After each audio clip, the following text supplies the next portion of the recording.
ओम शांति। आज 2 सितंबर 2023 की साकार मुरली। आज की मधुर मुरली के सार में मीठे मीठे बाप दादा ने कहा, मीठे बच्चे, अभी तुम्हारी ज्योति जगी है। ज्योति जगना अर्थात बृहस्पति की दशा बैठना। बृहस्पति की दशा बैठने से तुम विश्व के मालिक बन जाते हो। प्रश्न, सतयुग में हर घर की विशेषता क्या होगी? कलयुग में हर घर क्या बन गए हैं? उत्तर, सतयुग में हर घर में खुशियां होंगी, सबकी ज्योति जगी होगी। कलयुग में तो घर घर में गमी चिंता है, हर घर में अंधियारा है। आत्मा की ज्योति उझाई हुई है।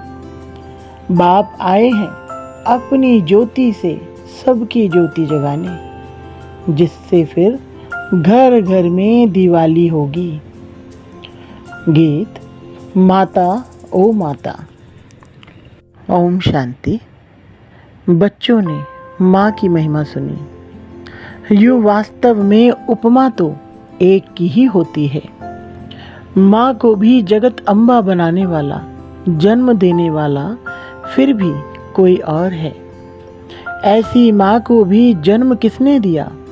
कहेंगे पतित पावन परम पिता परमात्मा शिव ने दिया।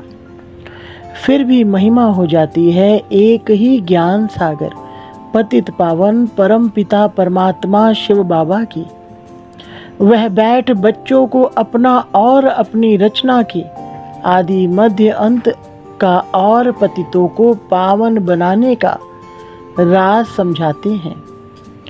यह तो बच्चे समझ गए हैं। इस समय पतित राज्य है, जिसको रावण राज्य कहा जाता है। अभी दशहरा आता है ना, यह तो समझाया गया है। यह सब अंधश्रद्धा के उत्सव है।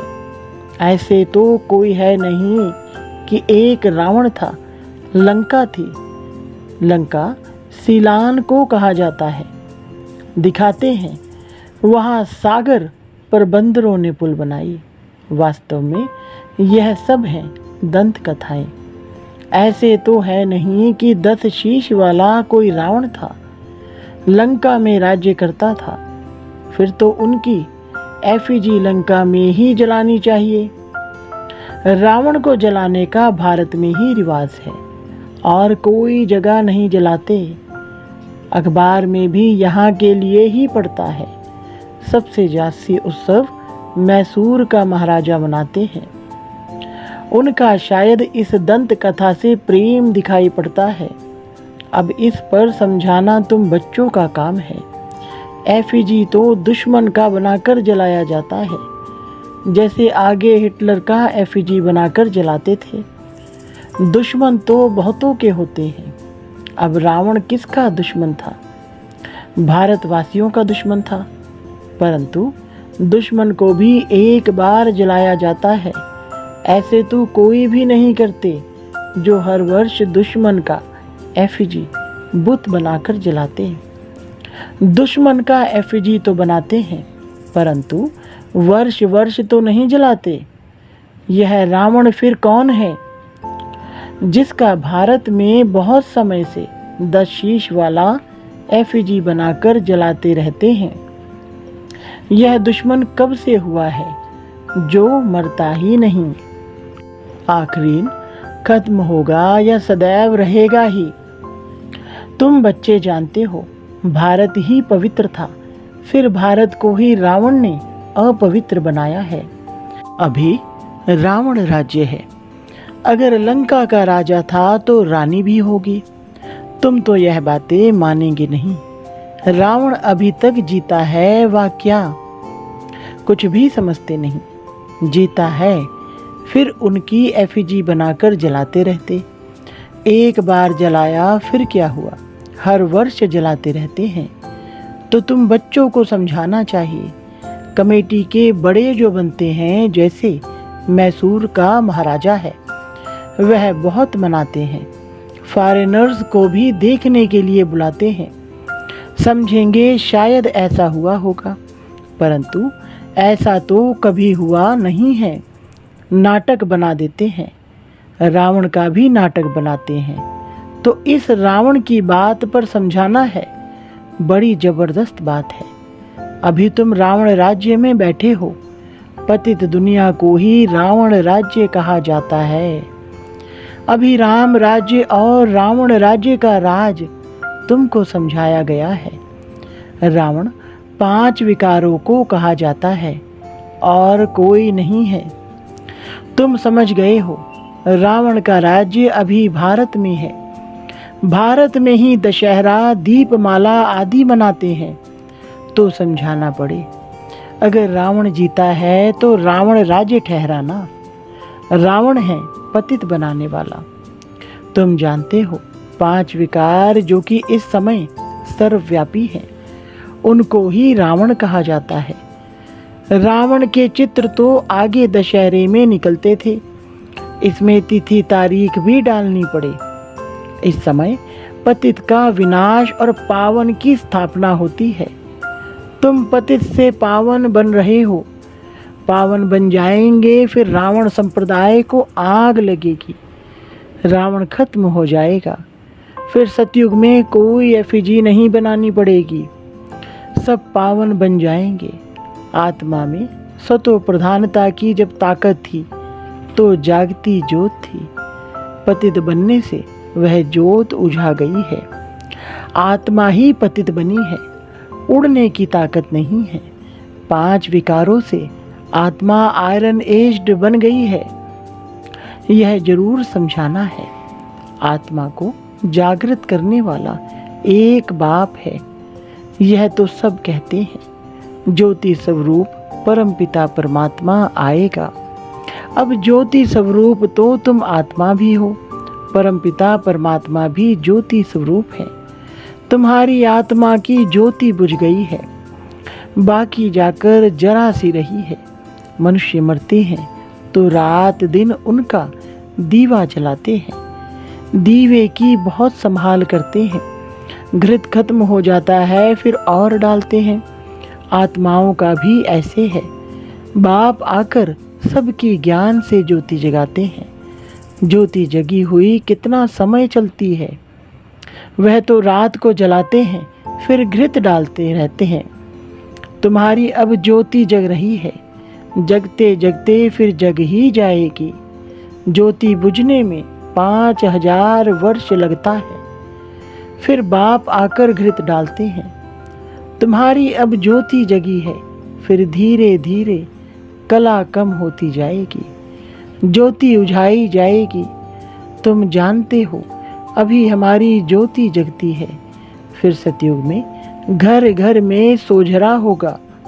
भारत की ही बात है। अभी तो घर घर में अंधियारा है, खुशी है नहीं। तुम जानते हो सतयुग त्रेता में हम बहुत खुश थे और खुशी मनाते थे। सभी की ज्योति जगी हुई रहती है, फिर थोड़ी थोड़ी कमती होती जाती है। इस समय तो बिल्कुल उझाई हुई है, खाद पड़ी हुई है। बाप आकर फिर ज्ञान का घृत डालते हैं, जिससे तुम फिर जागती ज्योति बन जाते हो। तुम्हारे ज्ञान चक्षु खुल जाते हैं। तुम जानते हो अभी हमारी सारी काया खलास हो गई है। राहु का ग्रहण लग गया है। तुमको काला होने में कितना समय लगता है। शुरू से लेकर थोड़ा थोड़ा होते फिर माया का प्रवेश होने से ही बहुत काले बन जाते हो। अभी तुम्हारे ऊपर राहु की दशा है। सबसे कड़ी है राहु की दशा। अभी फिर बृहस्पति की दशा बैठती है, क्योंकि अभी विश्व का मालिक बनने के लिए तुम वृक्षपति गुरु द्वारा पुरुषार्थ कर रहे हो। वह है अविनाशी गुरु। किसका? अविनाशी आत्माओं का। वह मनुष्य लोग आत्माओं का गुरु नहीं बनते हैं, वह मनुष्य का गुरु बनते हैं। अभी बाप तुम्हारी आत्माओं का गुरु आकर बने हैं। वृक्षपति परम पिता परमात्मा है। तुम समझते हो अब हमारे ऊपर बृहस्पति की दशा है।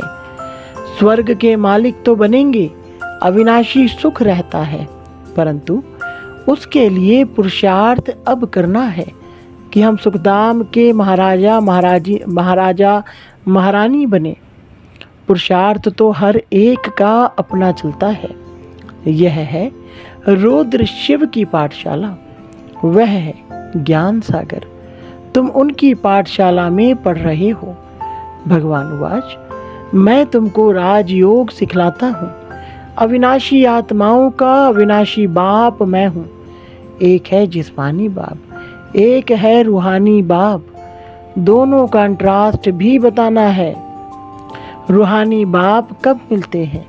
जिसको भक्ति मार्ग में सभी रूहें याद करती हैं। जिस्मानी बाप तो है विनाशी, आत्माएं तो विनाशी नहीं होती हैं। तुम जानते हो हमारा जो लौकिक बाप है वह तो जन्म बाई जन्म हम बदलते आए। बाप बिगड़ तो बच्चे का जन्म हो नहीं सकता। तुम बच्चों को अब विशाल बुद्धि मिली है। तुम समझ सकते हो कि कब से हम दो बाप वाले बनते हैं। सतयुग में तो एक ही लौकिक बाप होता है, उनको ही याद करते हैं। आत्माओं को उस रूहानी बाप को याद करने की दरकार न रहती। आत्माओं को सतयुग में तो एक ही लौकिक बाप होता है। वहाँ शरीर भी गोरा मिलता है, प्रारब्ध भोगते हैं ना, इसलिए वहाँ बाप को याद नहीं करते। तो तुमको यह समझाना है, भक्ति मार्ग में एक है विनाशी लौकिक बाप, वह तो हर जन्म में दूसरा मिलता है। तुम आत्मा तो अविनाशी हो, अविनाशी बाप को याद करती हो। कहते भी हैं परम पिता परम धाम में रहने वाले पिता। लौकिक पिता को कभी परम पिता नहीं कहेंगे। यह दो बाप का राज समझाना बहुत ज़रूरी है। रावण का राज भी समझाना है। रावण राज्य अर्थात पतित राज्य अभी है, इसलिए पतित पावन बाप बुला रहे हैं। वह अविनाशी बाप है। दो बाप जरूर सिद्ध करने हैं। आत्माओं का भी बाप है, इसलिए पारलौकिक परम पिता परमात्मा को याद करते हैं। हर जन्म में लौकिक बाप और मिलता है, फिर भी उस रूहानी बाप को जरूर याद करते हैं। वह कभी बदलता नहीं। बाप भी कहते हैं बरोबर तुम मुझे याद करते थे।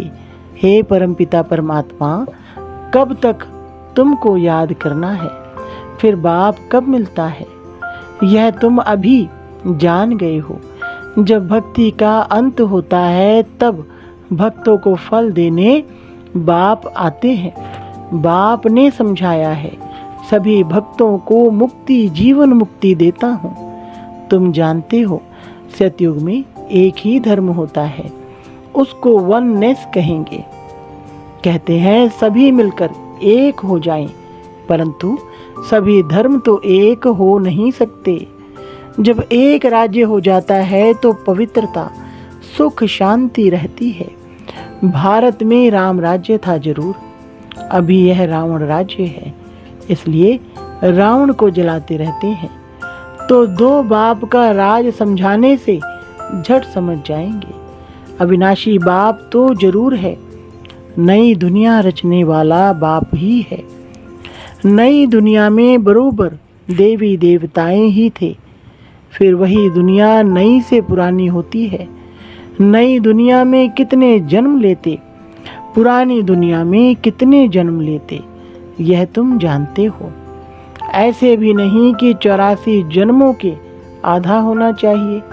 42 जन्म पुरानी दुनिया में, 42 जन्म नई दुनिया में नहीं। भारतवासियों की आयु पहले 100 वर्ष 125 वर्ष थी, अभी तो 40-50 वर्ष भी मुश्किल चलती है। तो आधा आधा हो ना सके, 84 जन्मों का हिसाब तो चाहिए ना। बाप कहते हैं तुम्हारा 84 जन्मों का चक्र अब पूरा हुआ। तुम नहीं जानते हो, हम समझाते हैं। 84 जन्मों का राज सिवाय परमपिता परमात्मा के और कोई समझा ना सके। तुम बाप से सुनकर खुश होते हो और फिर नई दुनिया के लिए पुरुषार्थ करते हो। अब यह बच्चों को सिद्ध कर बताना है कि हम अभी बेहद के पारलौकिक बाप से बेहद का वर्षा ले रहे हैं। वह बाप आते ही तब हैं जब स्वर्ग की स्थापना करते हैं। उनको कहा ही जाता है हेवनली गॉड फादर। जब नए घर की स्थापना होती है तब पुराने घर को तोड़ा जाता है। लिखा हुआ भी है स्थापना फिर विनाश। स्थापना जब पूरी हो जाएगी तब विनाश होगा। स्थापना करने वाला है परमपिता परमात्मा इस ब्रह्मा द्वारा। यह भी बाबा ने समझाया है। सूक्ष्म वतनवासी को तो प्रजापिता नहीं कहेंगे, वहाँ प्रजा होती नहीं, तो जरूर प्रजापिता ब्रह्मा यहाँ होगा। वही फिर अव्यक्त संपूर्ण बनेगा। वह तो है अव्यक्त, जरूर व्यक्त भी चाहिए जो फिर अव्यक्त होना है। दोनों अभी दिखाई पड़ते हैं। प्रजापिता ब्रह्मा यहाँ भी हैं, सूक्ष्म वतन में भी हैं। प्रजापिता तो यहाँ चाहिए, जरूर प्रजापिता ब्रह्मा के बच्चे भी यहाँ ही है। प्रदर्शनी में दो बाप का राज समझाना है। कायदा तो है एक एक को अलग अलग समझाया जाता है। अब वहाँ किसको कैसे समझाएंगे? समझाने के लिए तो एकांत चाहिए। वहाँ तो बहुत हंगामा होता है, यहाँ तो तुमको 1-1.5 घंटा लग जाता है समझाने में। वहाँ इतनी भीड़ में तो समझाना बड़ा मुश्किल हो जाएगा। अनेक प्रकार के धर्म वाले हैं, कोई क्या कहेंगे, कोई क्या। चुप कर तो बैठेंगे नहीं। तुम सुनाएंगे एक लौकिक जिस्मानी बाप है, दूसरा पारलौकिक रूहानी बाप है, वह है परमपिता परमात्मा। अब ब्रह्मा द्वारा स्थापना कर रहे हैं स्वर्ग की। नरक का विनाश भी सामने खड़ा है। महाभारी लड़ाई है ना। बरोबर यह राजयोग भी है। राजाई प्राप्त करने की गीता पाठशाला है। भगवान वाच सभी को 2 बाप हैं। श्री कृष्ण को सभी आत्माओं का बाप नहीं कहेंगे। आत्माओं का बाप परम पिता परमात्मा कहते हैं कि मामेकम याद करो। अच्छा, मीठे मीठे सिकलधे बच्चों प्रति मात पिता बाप दादा का याद प्यार और गुड मॉर्निंग। रूहानी बाप की रूहानी बच्चों को नमस्ते। रूहानी बच्चों की रूहानी बाप दादा को नमस्ते जी। धारणा के लिए मुख्य सार नंबर 1, स्वयं में ज्ञान का घृत डालते सदा जागती ज्योत रहना है। बाप की याद में रह राहु का ग्रहण उतार देना है। नंबर 2, रूहानी और जिस्मानी 2 बाप हैं। यह पहचान हर एक को देकर बेहद के वर्षे का अधिकारी बनाना है। वरदान, प्रवृत्ति में रहते एक बाप के साथ कंबाइंड रहने वाले देह के संबंधों से निर्वृत्त भव। विस्तार, प्रवृत्ति में अगर पवित्र प्रवृत्ति का पाठ बजाना है तो देह के संबंधों से निर्वृत्त रहो। मैं पुरुष हूँ, यह स्त्री है, ऐसा भान स्वप्न में भी नहीं आना चाहिए। आत्मा भाई भाई है तो स्त्री पुरुष कहाँ से आए? युगल तो आप और बाप हो। यह तो निमित्त मात्र सेवा अर्थ है। बाकी कंबाइंड रूप में आप और बाप हो, ऐसा समझ कर चलो, तब कहेंगे हिम्मतवान विजयी आत्मा। स्लोगन, सदा संतुष्ट और सदा खुश रहने वाले ही खुश नसीब तीव्र पुरुषार्थी है। अच्छा, ओम शांति।